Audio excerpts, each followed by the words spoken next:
Hello friends, welcome to my channel Grammarian Bhai, and today let's solve chapter 4 Death of a Naturalist of class 11 from Workbook on Rhapsody and Prism. And if you have not yet subscribed my channel, please subscribe it. So let's begin. So here is the assignment. Question number 1. Here choose the correct options for the following questions. So the first one, which of the following is not correct about a flax dam? So here option C is correct. It is here blue bottles create bubbles. Second, what is describes in the poem as green and heavy-headed? So here option A is correct, rotted flax. Number 3, what are the huge swords used to weigh down the flax? So here option C is correct, heavy tubs of grass. Number 4, what is it that sweltered in the punishing sun? So here option A is correct, flax. Number 5, which type of imagery is used in the line given below?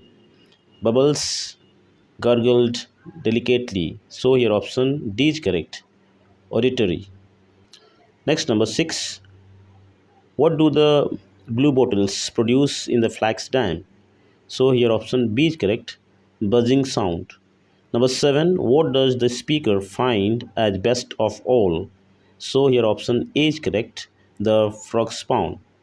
Number 8, which figure of speech is used in the line of frog spawn that grew line water? So here option C is correct, simile. Number 9, what are the blue bottles, dragonflies, butterflies and frog spawn symbolize? So here option B is correct, life in the decaying flax. Next, number 10, what is the phrase every spring suggestive of in the poem? So here option C is correct, the speaker's routine of visiting the flax dam. Number 11, which figure of speech is used in the line given below? I would fill jam potfuls of the jelly. So your option C is correct, assonance. Number 12, what is the act of the filling pots of jam with frog spawn suggestive of? So here option C is correct, both A and B. Number 13th, which of the following literary devices is used in the line given below? On shelves at school and wait and watch until. So here option A is correct, alliteration. Number 14th, the fattening dots are metaphor for which of the following? So here option C is correct, growing eggs. Number 15th, what do the fattening dots burst into? So here option B is correct, tadpoles. Number 16, who was Miss Walls in the poem? So here option C is correct, the speaker's teacher. Number 17th, how could the speaker predict weather by looking at the frogs? So here option B is correct, from their color.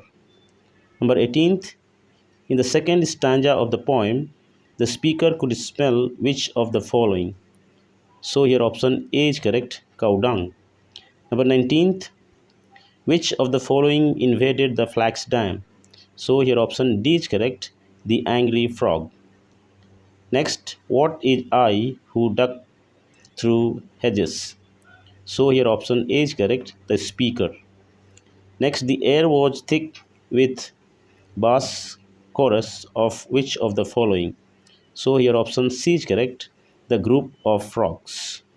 Next, number 22, which literary device is used in the line given below? Their loose necks pulsed like sails. So here option B is correct, simile. Next, who are referred to in the poem as mud grenades? So here option C is correct, the angry frogs. Next, how does the speaker feel on hearing their blunt heads farting? So here option B is correct, disgusting. Number 25, who are referred to as great smile kings. So here option C is correct, the invading frogs. Number 26, what would happen if speaker would put his hand in the frog's spawn? So here option C is correct, his hand will be clutched.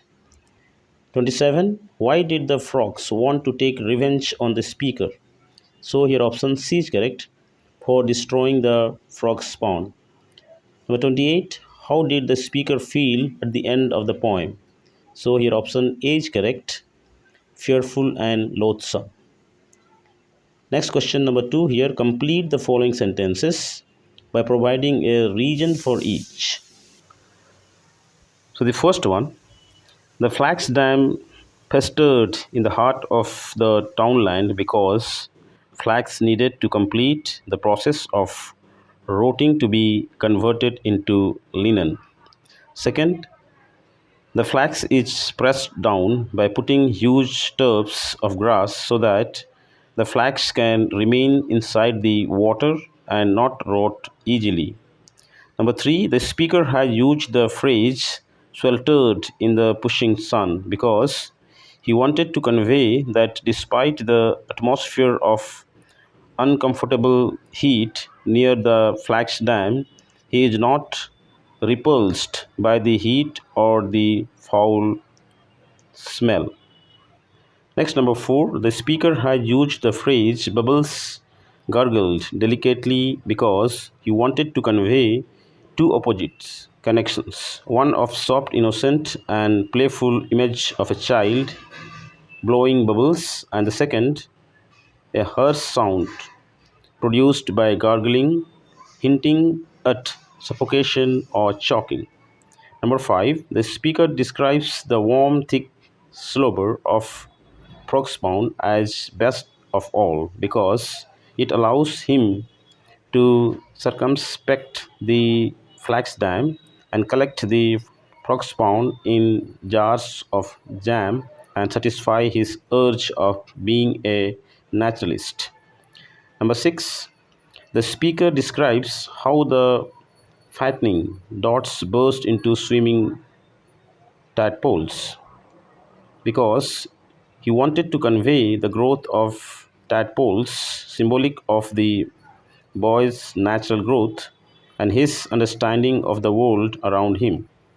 Number 7, Miss Walsh describes the life cycle of a frog and the role of played by the daddy and mummy frogs because through Miss Walsh, the speaker is hinting at how the boy would understand Miss Wall's lesson and that the parents' frogs were there to avenge his act of stealing their frog's spawn. Number 8, the speaker says that the angry frogs had invaded the flax dam because he wants to convey the presence of a large numbers of frogs who wanted to take revenge on the speaker, like an army taking action against him. Number 9, the speaker ducked through the hedges because he no longer feels safe and secure in the environment invaded by the frogs, the environment he earlier loved so much. Number 10, in the last line of the poem, the speaker imagines being sucked into the frog spawn rather than being attacked by the angry frogs because he does not flee the flax dam due to a surface level fear but due to an internal shift, that is, the shift being the death of the naturalist with him. Next chapter, strange meeting. So let's solve the assignments. So first question here, choose the correct options for the following questions. First one, the profound deep tunnel was filled with. So here option A is correct, slippers. Second, the meaning of fast in the line too fast in thought or death to be bestirred is. So here option B is correct, caught up. Number 3, name the figure of speech in with piteous recognition. So here option C is correct, foreshadowing. Number 4, how did the speaker know that he was in hell? So here option A is correct, from the dead soldier's smile. Number 5, according to the poet, hell is dash. So here option B is correct, a peaceful place.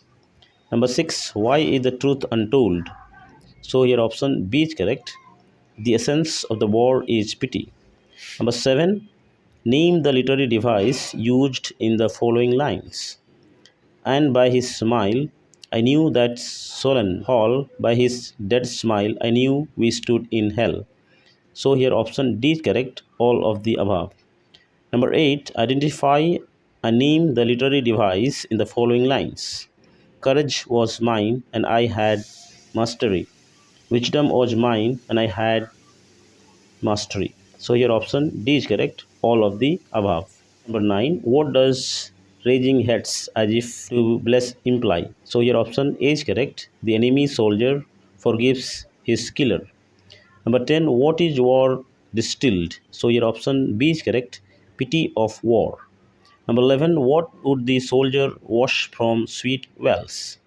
So here option A is correct, the chariot's wheels. Number 12, had the enemy soldier been alive, what would he give up to stop the violence of war? So here option A is correct, his soul or spirit. Number 13th, which adjectives describe the tunnel? So here option D is correct, all of the above. Number 14th, how were the sleepers in the tunnel? So here option A is correct, immobile. Number 15th, how would the enemy soldiers pour his spirit? So here option D is correct, not through violence. Next, question number 2. Here complete the following sentences by providing a reason for each. So the first one, the tunnel was ancient because it was dug up as a result of ancient titanic wars. Number 2, the vision's face was marked because of the thousands fierce at the battlefield. Number 3, there was no cause to mourn in hell because there was neither the blood nor the noise of the battlefield. Number 4, both the soldiers were without hope because their lives had been cut short by the war. Next, number 5, the enemy went hunting wild because he was after the beauty that outran time, the beauty of truth.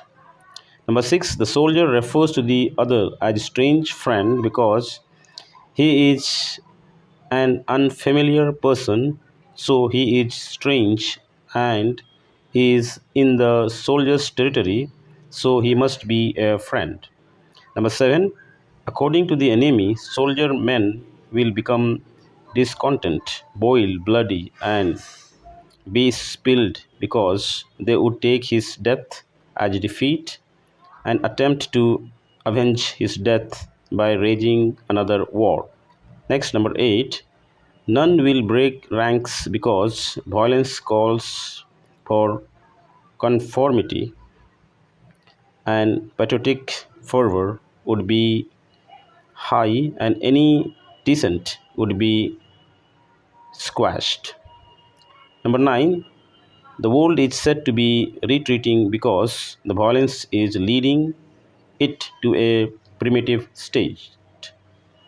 Number 10, the world is turning into vain citadels that are not walked because it is resorting to violence.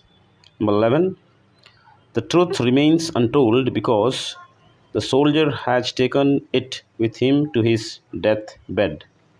12, the enemy soldier could recognize the speaker because of the frown he had when he killed the enemy soldier, who was the same he had when he encountered the latter in the tunnel.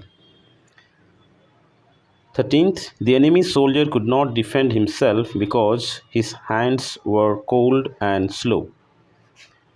The last one, I am the enemy you killed, my friend.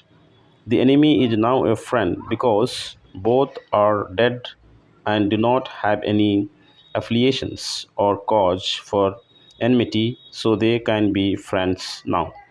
And if you think the video is helpful to you, please subscribe the channel and like the video.